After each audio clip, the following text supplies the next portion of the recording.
सेला एक खूबसूरत गांव है नाइसिला ग्राम पंचायत का। और सेला में जो है ये पारंपरिक स्रोत है जो कि बहुत ही खूबसूरत। और यहाँ का पानी हम लोगों ने जांच किया था हमारे साथी राजेश जी ने कि ये पानी जो है इस इलाके का सबसे साफ़ पानी है। किसी प्रकार का कोई इसमें कंटामिनेशन नहीं है, कोई गंदगी नहीं है। हमारे साथी प्रदीप जी जो है वो स्रोत के पास देख रहे हैं। इस नौले को सुधारीकरण के नाम पर जो इसमें सीमेंट बिछाया गया है, उसके बाद इस नौले का जो स्वरूप है वो पूरी तरह बिगड़ गया है।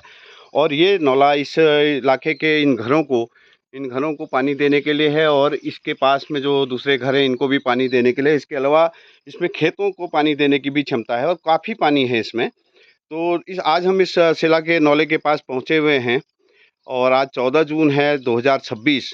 और हमारे साथी प्रदीप जी और हम यहाँ पर आए हुए हैं, और हम ये देख रहे हैं कि इस स्थिति में जो ये बहुत ही बर्बाद स्थिति में स्रोत है, इसको हम लोग गाँव के सहयोग से कैसे ठीक कर सकते हैं।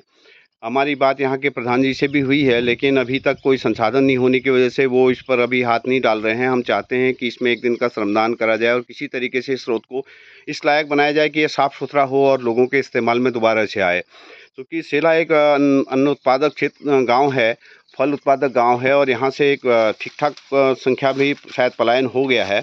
उसके बावजूद भी यहाँ पर आबादी है, और इस तरह के जो प्राकृतिक स्रोत हैं, ये स्रोत हमारे पूरे हिमालय के लिए जीवन का आधार हैं। और आने वाले समय में जब तमाम जगहों पर जल संकट होगा और तमाम तरह की जो दिक्कतें आएंगी, उसमें ये जो हिमालयी स्रोत हैं, ये स्रोत अपनी बहुत महत्वपूर्ण भूमिका निभाते हैं।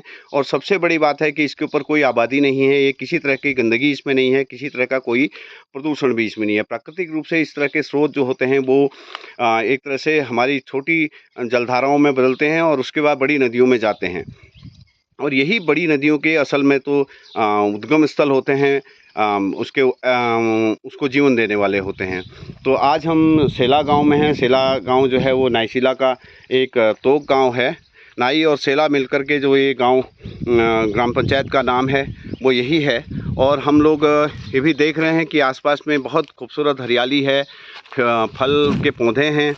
और इसके अलावा यहाँ पर मौजूद है एक घर, जिस घर से शायद पलायन हो चुका है, और बहुत ही खूबसूरत सा ये घर है जो कि यहाँ घर के लोग छोड़ के चले गए हैं। ये शायद शहर की तरफ चले गए होंगे, क्योंकि जब तक यहाँ पर सड़क नहीं थी तो लोगों को बहुत दिक्कतें होती थी। अब सड़क आई है, और मुझे महेश पुनेठा जी की एक कविता याद आ रही है कि सड़क तुम अब आई गाँव में, जब पूरा गाँव ही जो है शहर चला गया।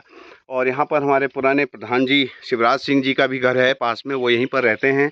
इसके अलावा आप देखेंगे बहुत ही खूबसूरत तरीके से इतना बड़ा घर है, इसका पूरा आंगन है, और ये घर बंद है। और जबकि पानी है यहाँ पर, उत्पादक ज़मीन है, सब कुछ है। और एक समय में जब पहाड़ में दूर दराज के इन गाँवों में सड़कें नहीं थी तो लोग मजबूरी में इस तरह के गाँव से पलायन करते थे। और अब फिर वापस ही एक बार ये गाँव से आदमी निकल जाता है तो उसकी वापसी बहुत मुश्किल हो जाती है। तो हम ये चाहते हैं कि इस तरह के स्रोतों को जीवित करें, इस तरह के संसाधनों को जीवित करें, और लोगों का ध्यान इस तरफ आकर्षित करें ताकि लोग दोबारा से अपने गाँव की तरफ आएँ।